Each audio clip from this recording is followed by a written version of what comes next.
In this video, we'll take a look at installation of Wireshark and performing a basic capture. This video assumes you have no background with Wireshark or you've not used Wireshark for some time. So we're going to first go ahead and download Wireshark.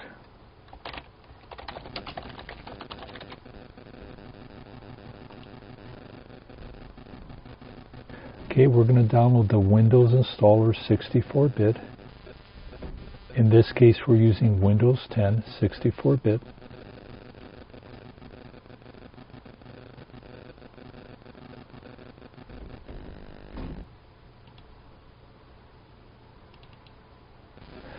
This assumes you have admin rights to install software. So in this case, I do have admin rights.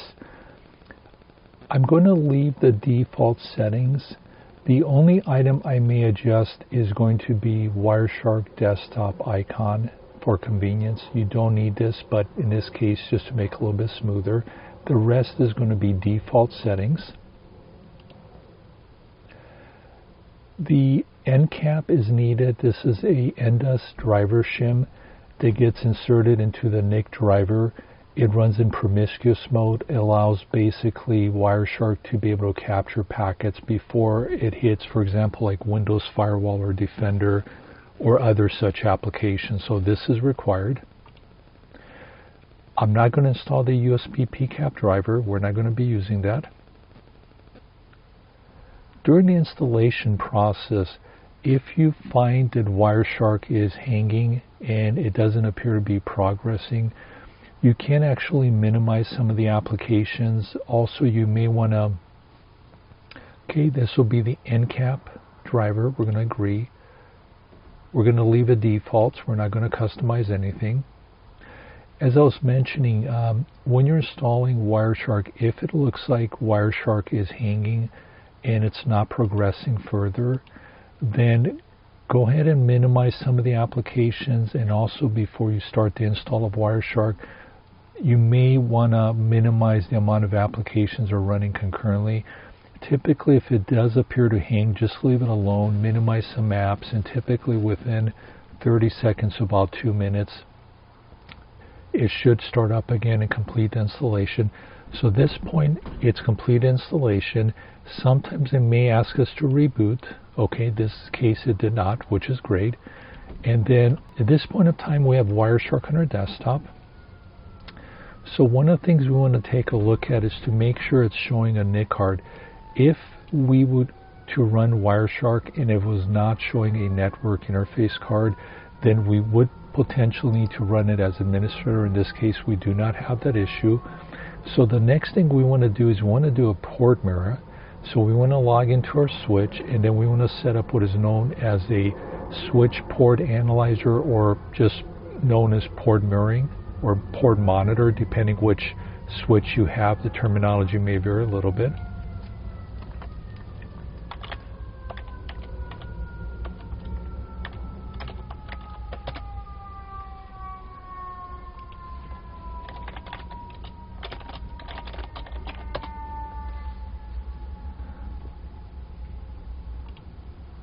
And one of the things to be aware is the switch does need to be manageable if you're going to do port mirroring.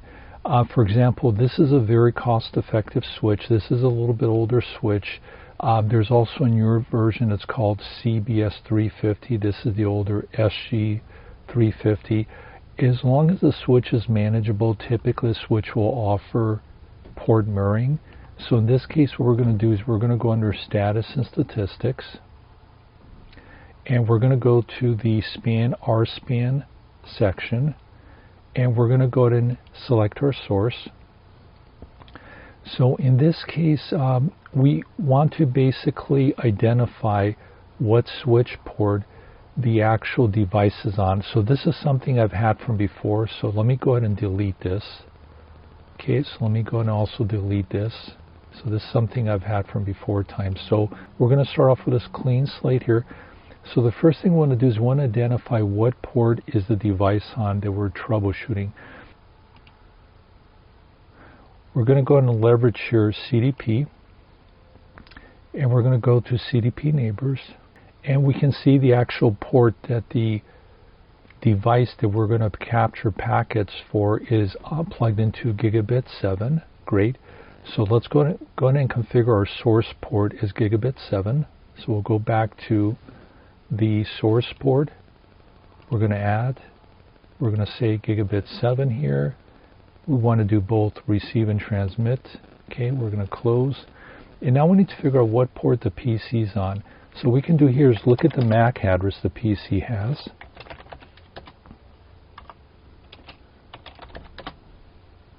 The PC's MAC address ends with a 2384. And then we can go into the MAC address table here.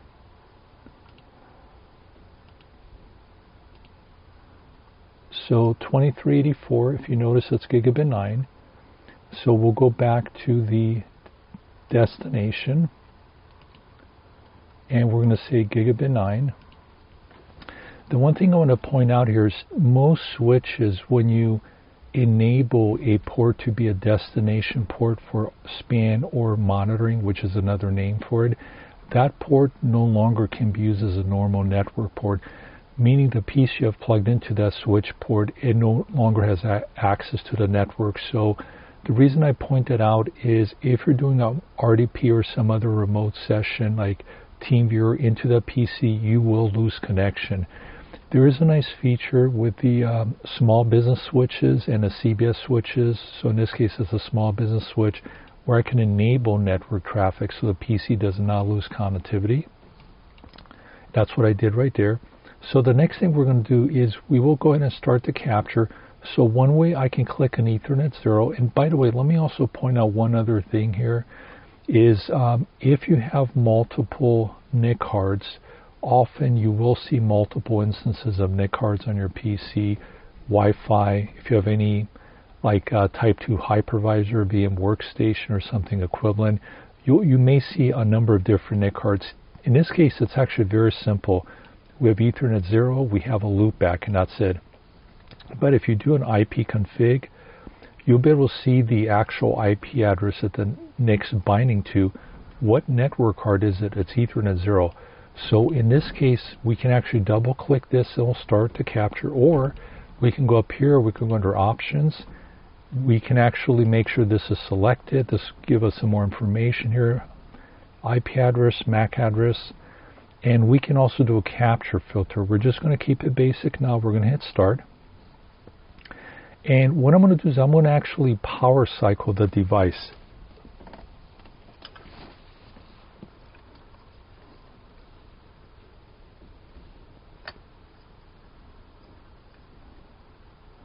Okay, if you notice in the background here, we just had actually a port go down, which is fine because I just power cycled the phone. And then what I'm going to do right now is I'm going to type in DHCP or CDP.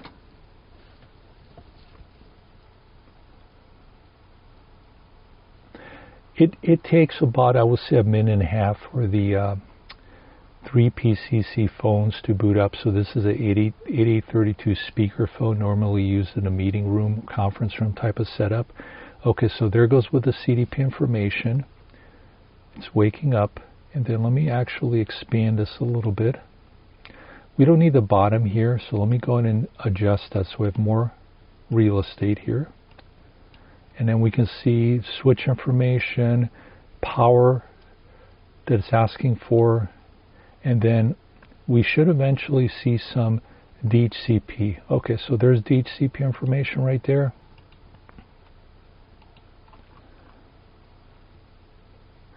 Okay, it's requesting 192.168.170.121. Okay. So if we look at the boot flags or boot P flags, your client IP address .121 in the ACKs. So we can go, it does multiple ACKs, which is fine, acknowledgements.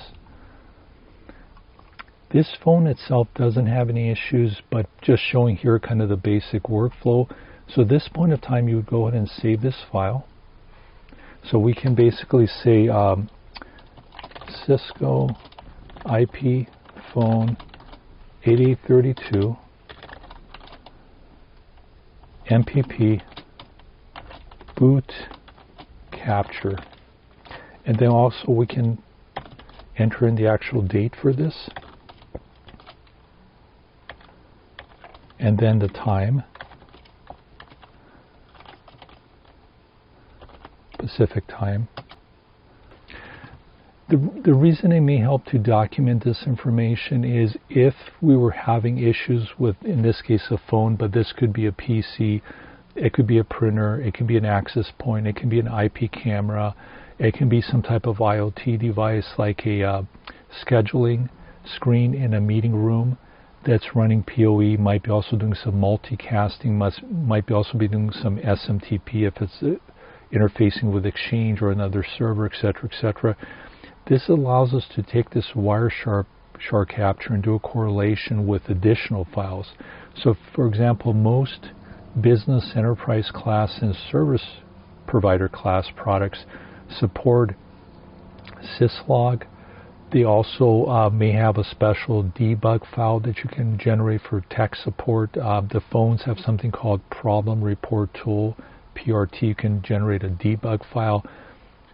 The switches have show tech support, like the small business switches or Cisco business switches that have show tech support. You can also do a show logging. So the idea is you want to document the time at which, date time at which the issue occurred. Also time zone if you have multiple remote sites. And then if you're working with a Cisco partner or Cisco TAC directly, you want to provide basically a Wireshark capture based upon what they're recommending. So Wireshark capture, PRT debug from the phone, show logging from the switch, show tech support from the switch. If it doesn't have show tech support, show running config from the switch. Any syslog, if the phone or whatever device you're troubleshooting is outputting to syslog information, etc., etc. So at this point of time, if we go to the documents, let me go to the documents folder. This would be ready to be sent over to the tech support engineer. So either Cisco partner or Cisco TAC. Be aware that the Wireshark captures can get quite large in size, so you'd want to kind of target specifically, if possible, right before the issue occurs, start the Wireshark capture, let it go through the motions of the issue, and then either once the issue finishes or you've caught enough time capturing of the issue occurring, you can stop. Generally, if it's a relatively low packet rate, so let's say we're doing a SIP troubleshooting for registration, generally a few minutes, somewhere I'll say between 3 to 6 minutes generally should be fine, because within that time period it's going to recycle the SIP stack's going to try to re-register depending on what the issue. It may go dormant or sleep for a period of time sometimes and then kick up again, but that typically should be enough time. If this is a high packet rate type of capture, for example, if you're doing pro audio video or something similar, the packets tend to be in thousands per second. So generally you're going to be limited how many seconds and or minutes because of size and also because of actual throughput. How quickly can a PC consume and write to disk? One thing to take a look at is under statistics, captured properties, and then what you want to look at here is going to be under interfaces. So we want to look under dropped packets. Are we dropping any packets? Since what we're looking here is very minimal packet counts, we would not expect to drop any packets. But if the application is, again, very common example, pro audio, pro video, thousands of packets per second continuous, then you're probably going to run into a high watermark as far as either being time interval, maybe, you know, if we're talking above a threshold of a low 200 megabits per second, your PC might only be able to sustain that for maybe 30 seconds, a minute, minute and a half, 2 minutes, etc., depending what the throughput of your PC is, and also writing to the actual SSD. If you're going beyond that throughput as far as the capture, You might need to limit it even to a shorter period of 10 seconds or get specialized equipment and or run something that's running bare metal Linux on the system, additional CPU, additional RAM, additional high throughput storage on it, etc., etc. But hopefully this helps you as far as the steps of performing a basic packet capture. The only other thing I can illustrate here is if you're not doing a web-based switch, so let's say you're doing a switch that is enterprise command line. Let me show you what the command line equivalent of what we just did.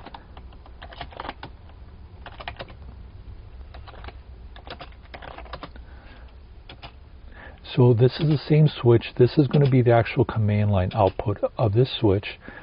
So on most enterprise switches, what you'll find basically is this will be entered in via command line. So basically you go into config T, and then once you're in config T, you would type in monitor, session 1. Most switches support multiple sessions that you can configure for monitoring, but we're just keeping it simple here. Destination, interface, gigabit, Ethernet 9, and then network. Network means that this piece will still have access to the network. If you remember earlier, I said when you do a destination port, the PC with Wireshark, the interface it plugs into the switch, that's the destination monitor port for the port mirroring. Most switches, that port at that point of time when it's configured as a destination port for port mirroring or monitoring cannot be used for normal network access. A nice feature with the SG series and the CBS series switches from Cisco, it gives you this network option so you can still access the network. If you're doing remote desktop or TeamViewer or something PC, just be cautious, because if the switch does not offer that option, cut your connection to the PC. Obviously, we just want to undo this. If the switch doesn't offer that, undo this command by no in front of it, and then you can gain access. Probably somebody there locally will need to control the PC for the capture. So that's the destination command, and the source command is very similar. Monitor, session 1 source, interface, gigabit, Ethernet 7, both meaning both transmit and receive. And if it's enterprise switch, you would basically, let's get out of config T, you would type in show CDP neighbor, and then this will show you what port the actual 8832 phone is located on. So in general, most of the Cisco equipment by default is going to be running Cisco Discovery Protocol. If the switch supports Cisco Discovery Protocol, then it'll basically, once it goes through the boot up phase, it'll handshake with the actual switch, and it'll show what port that, in this case, phone 8832 is connected to, gigabit 7 port, and also show some other information. What platform is it? It's a Cisco IP 8832 phone. On the far end, the phone side, what port is it? This phone only has one port, so keeps it very, very simple. The other scenario would be if it's a more generic product, so let's say it is not a Cisco product, nor does it support Cisco CDP, Cisco Discovery Protocol, then the other item you can use is show LLDP, Link Layer Discovery Protocol Neighbors, so that's what you see right up here. And basically, in this case, the phone supports both LLDP and CDP, so again, the phone has shared its information. It's a CP8832, that's the name of the phone, IP address of the phone, the switch port the phone's plugged into, port ID, so pretty simple. If you have a device that does not support LDP or CDP, you can always do show MAC address. So in this case, we're doing show MAC address. This is just kind of shorthand here. Instead of typing the whole thing, you can just do show MAC add. And basically, there's a label on the devices, typically either the bottom or the side device, that's going to list what MAC address it is. So if we look at gigabit port 7 here, if we look at the last few digits, typically the last 4 digits tends to be more enough. 62:6 David. So if we come up here, 62:6 6 David, so that's a match. So that's another easy way to identify where the actual device is on. If this was going to upstream switch, then you would basically see the MAC headers going up to upstream switch.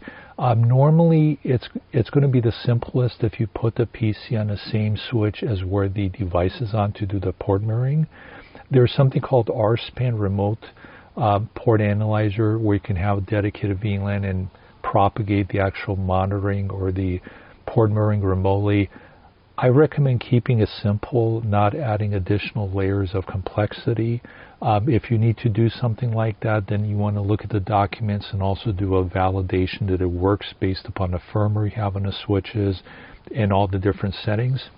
One other item is there are switches where you don't need to use a PC with Wireshark. So Meraki is one example, which is very nice. It offers a packet capture, PCAP option built into the switches itself. Also, some of the newer Cisco Catalyst lines offer the same thing. You can do packet capturing directly into the switch. So there's a couple different options depending what your situation is. And then the only other comment I'll kind of finish the video off is if you need to do packet captures to identify VLAN tagging, typically by default a Windows PC strips off any type of VLAN tagging. So if you get a capture, even if everything's working correctly and you're expecting a specific 802.1q tag in the actual Ethernet frames, for example, let's say it's a phone, the VLAN is 10 for VoIP, the data VLAN is 1. Most likely you're not going to see any tagging.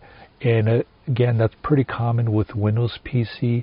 So one thing is running like bare metal Linux on a PC. I have one PC or notebook, older Lenovo. It is based upon an enterprise chipset, so the integrated NIC is an Intel. And what I basically do on that is I run Ubuntu bare metal. It has no problem of capturing 802.1q tags. On top of that, I can squeeze out more performance from that running bare metal Linux, especially if I'm doing pro audio video captures where we're dealing with thousands upon thousands of packets per second. That obviously also has its limitations, but as far as 802.1q, be aware that most cases, if it's a Windows PC, most likely you will not be able to see the tagging, and again, that doesn't indicate something's broken with either the phone or device or switch. It's just that generally PCs don't or they strip away the tagging. You can take a look and see if there's any postings online, any blogs, any YouTube videos or any other postings regarding the specific computer, notebook, NIC chipset it has, if there's any registry modifications to make any adjustments to make that work. With registry changes, you definitely want to make a backup, and you probably don't want to do it on a production system to cause any issues. So if you're going to be in a situation where you're going to have to evaluate a lot of tagging, you may want to get a backup PC, for example, like an older Lenovo, something based upon Linux or Unix type OS, and generally you'll have a much easier time if you have to do capturing where tagging is a vital thing to analyze. Thank you for viewing the video. Hopefully this helps you with basic usage of Wireshark to perform a capture and also port mirroring on a switch. Thank you.